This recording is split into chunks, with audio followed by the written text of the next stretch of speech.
Hello everyone, welcome to my YouTube channel digital Gyan Kosh. कैसे हैं आप लोग? आज हम इस वीडियो में बात करेंगे इग्नू एग्जाम कैसे पास करें, क्वेश्चन पेपर कहाँ से आते हैं, किस तरह के क्वेश्चन होते हैं और क्या पैटर्न होता है क्वेश्चन पेपर का, और क्वेश्चन कहाँ से पूछे जाते हैं और कैसे एग्जाम में लिखें कि आपको अच्छे नंबर मिले। तो प्रो एग्जाम टिप्स इस वीडियो में पूरा डिटेल्स में बताने वाला हूं, तो वीडियो को पूरा लास्ट तक देखिए। और साथ ही आपको ये बता दें कि एग्जाम में जाने से पहले आपको कौन कौन से गाइडलाइन फॉलो करने होते हैं और क्या लेकर जाना होता है, क्या नहीं लेकर जाना चाहिए एग्जाम में, और किस तरह से आप अपने आंसर को लिखेंगे कि अच्छे नंबर मिले। इस तरह से अगर आप काम करेंगे तो आपको 100% पूरी गाइड मिलेगी एग्जाम में पास होने के लिए।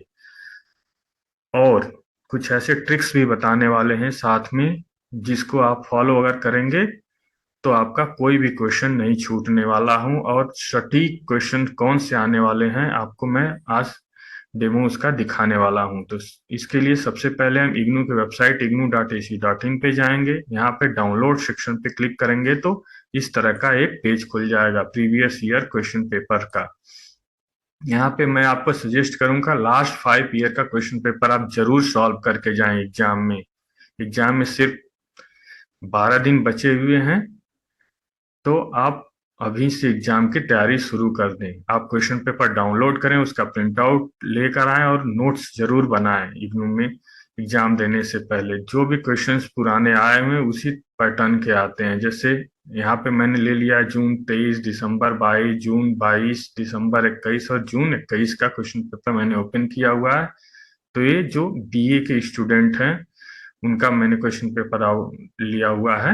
तो यहाँ पे एक सैंपल के लिए तो ये देख लीजिए कि किस तरह से क्वेश्चन पेपर इग्नू में आते हैं। मैं आपको आज प्रूफ दिखाने वाला हूँ। सारे क्वेश्चन एक ही पैटर्न के आते हैं और हर एग्जाम में एक ही तरह से क्वेश्चन पूछे जाते हैं, एक ही क्वेश्चन ही पूछे जाते हैं।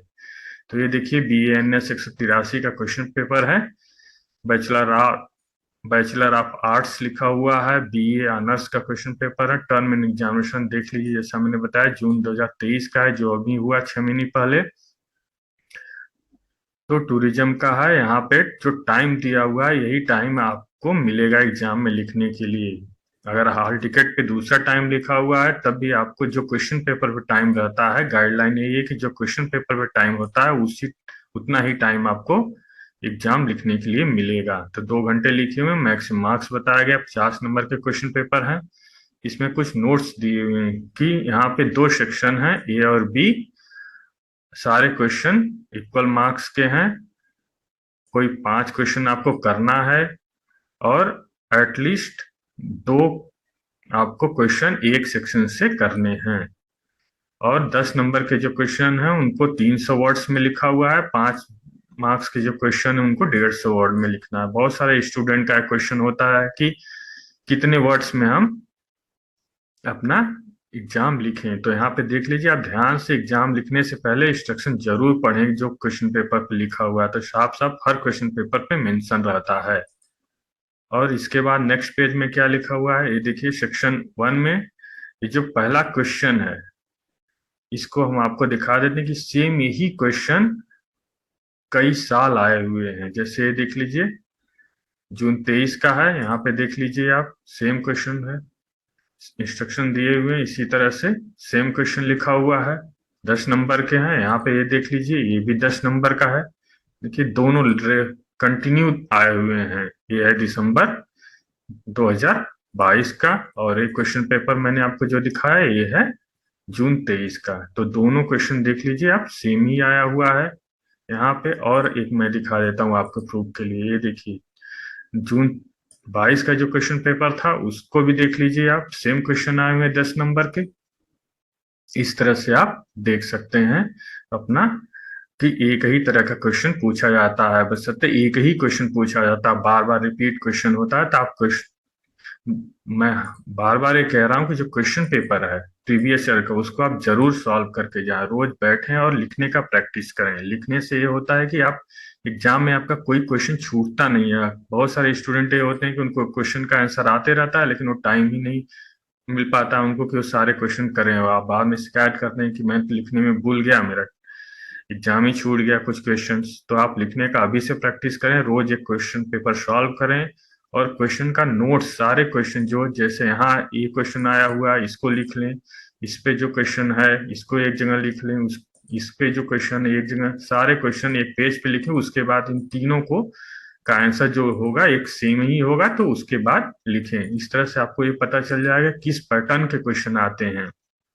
अलग अलग एक कई क्वेश्चन को अलग अलग तरीके से पूछा जाता है, तो आपको जब क्वेश्चन पढ़ेंगे तो आपको ध्यान आ जाएगा कि इस तरीके से भी क्वेश्चन पूछा जाता है। तो पहले सारे क्वेश्चन को एक साथ नोटबुक में लिखें और उसका आंसर लिखें।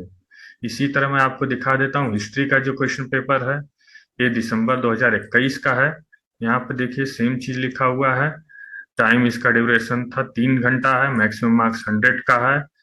यहाँ पे लिखा हुआ answer any 5 question, each question जो है 500 वर्ड्स का है।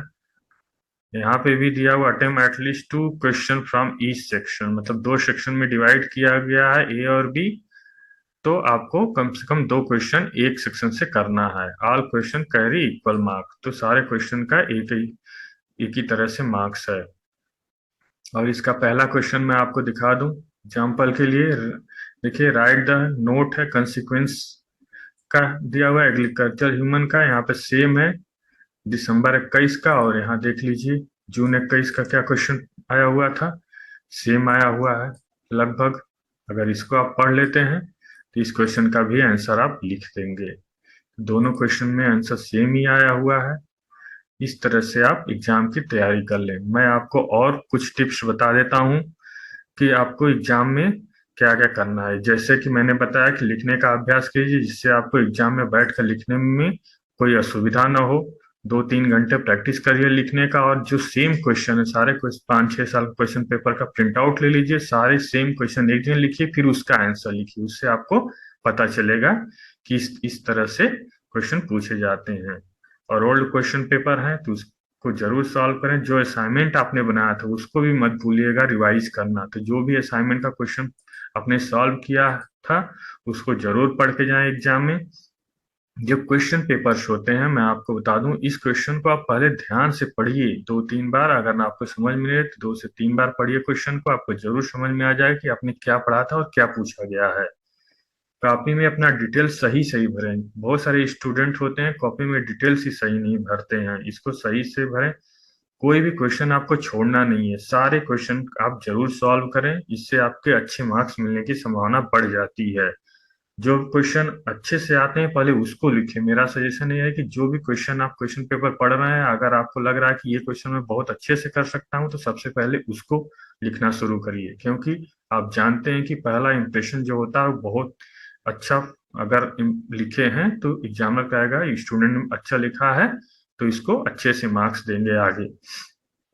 और क्वेश्चन का जो आंसर है उसको लिखने समय जो वर्ड लिमिट होते हैं उसका जरूर ध्यान दें। जैसे यहाँ लिखा हो 500 वर्ड में लिखना है, तो आपको 500 वर्ड में लिखना चाहिए।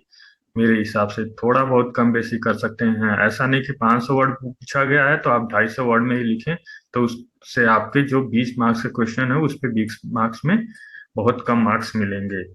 और जो नए क्वेश्चन में जो लिखते हैं जब, तो बहुत सारे स्टूडेंट होते हैं जहाँ क्वेश्चन बीच में अगर खत्म हो गया आंसर लिखना तो वहीं से शुरू कर देते हैं दूसरे क्वेश्चन का आंसर लिखना। ऐसा ना करें। अगर पेज आधे पेज भर गए हैं तो आप नए पेज से नया क्वेश्चन शुरू करें। अगर छोटे क्वेश्चन है तो 3-4 लाइन बीच में गैप करके तभी नया क्वेश्चन लिखना शुरू करें।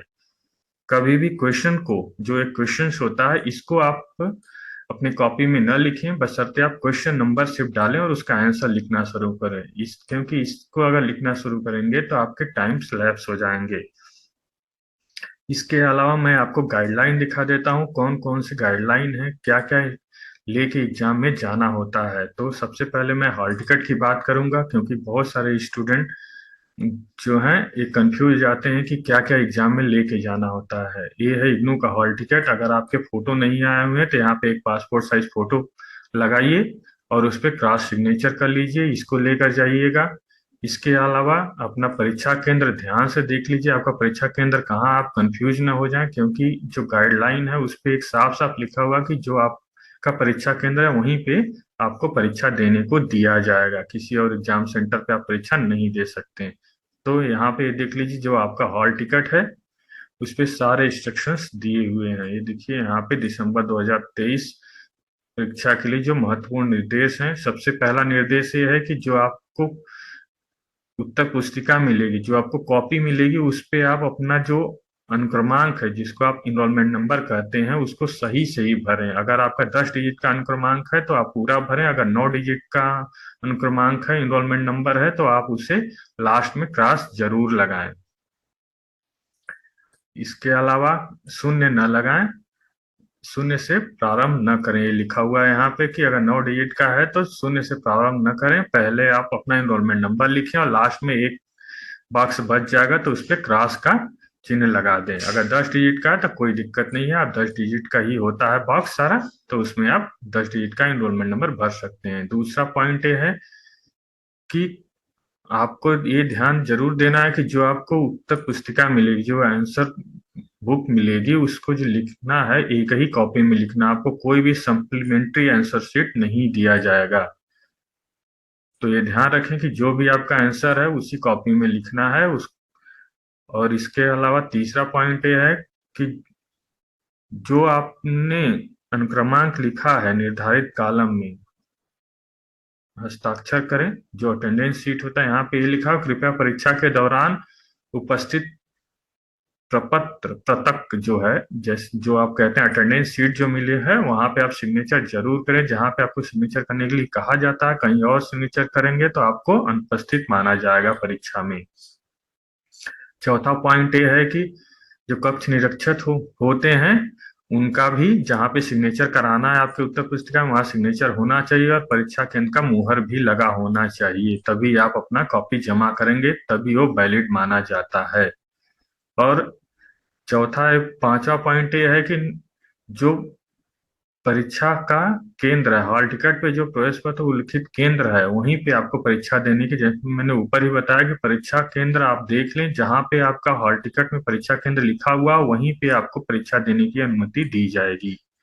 छठा पॉइंट ये है कि जो हमारे दिव्यांग स्टूडेंट होते हैं, उनके लिए जो 29 अगस्त 2018 तथा 10 अगस्त 2022 को जो गवर्नमेंट ऑफ इंडिया ने मोमेंडम जारी किया था कि आप राइटर ले सकते हैं, तो इसके लिए पहले आप जिस परीक्षा केंद्र पर परीक्षा दे रहे हैं, वहां का जो क्षेत्रीय केंद्र है, वहां पे आपको संपर्क करना होगा। इसके लिए राइटर लेने के लिए संपर्क वहां पे एप्लीकेशन देना होगा कि मुझे राइटर की जरूरत है।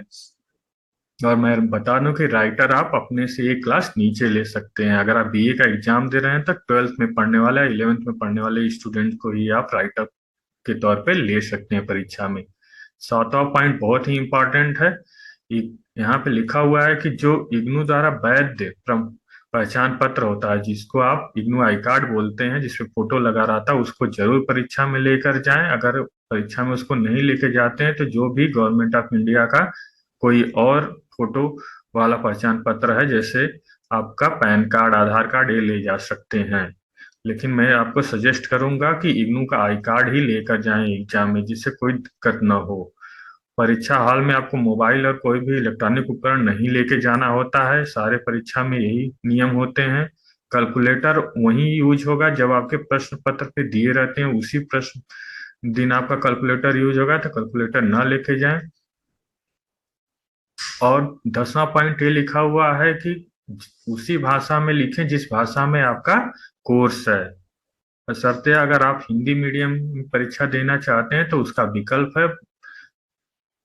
और अगर आपका, जबकि आपका माध्यम जो पाठ्यक्रम का अंग्रेजी में है, तो आप, कहने का मतलब ये है कि अगर आप हिंदी में एग्जाम देना चाहते हैं तो लिख सकते हैं, लेकिन अगर और अंग्रेजी में अगर पाठ्यक्रम है तब भी हिंदी में एग्जाम लिख सकते हैं।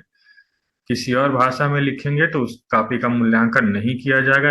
11 पॉइंट में लिखा हुआ है कुछ ओएमआर सीट पे भी इग्नू के एग्जाम होते हैं, तो यहाँ पे देख लीजिए। बीएसएचएफ 101, एफएसटी और पीसीओ इन्वायरमेंटल स्टडीज का जो सीबीसीएस पैटर्न में बीए, बीकॉम, बीएससी में कॉमन पेपर चलते हैं, उसका ओएमआर सीट में होगा। और सीएलआईएस का, लाइब्रेरी साइंस का सर्टिफिकेट का भी ओएमआर सीट में ही होता है एग्जाम। इसके अलावा जो बीएलआईएस और कोई अन्य प्रैक्टिकल के कोर्सेज हैं, वो अपने रीजनल सेंटर पे संपर्क करेंगे एग्जाम, प्रैक्टिकल एग्जाम के लिए। और 15 मिनट पहले आपको परीक्षा हॉल में जाना है। 30 मिनट तक आपका जो परीक्षा का केंद्र अधीक्षक है वो आपको माफ कर सकता है, लेकिन उसके बाद आपको एंट्री नहीं मिलेगी। परीक्षा एक बार शुरू हो गई तो आपको परीक्षा हॉल 1 घंटे से पहले नहीं छोड़ने दिया जाएगा किसी भी हालत में।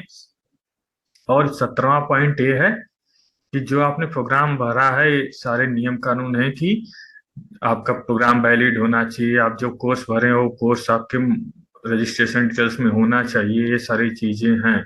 और आपने अगर अभी आपका रीवैल्यूएशन का रिजल्ट नहीं जारी किया गया है, अगर आप परीक्षा दे रहे हैं तो पहले रीवैल्यूएशन के मार्क्स अपडेट किए जाएंगे। अगर आप पास हो गए तो नए परीक्षा का मार्क्स अपडेट नहीं किया जाएगा।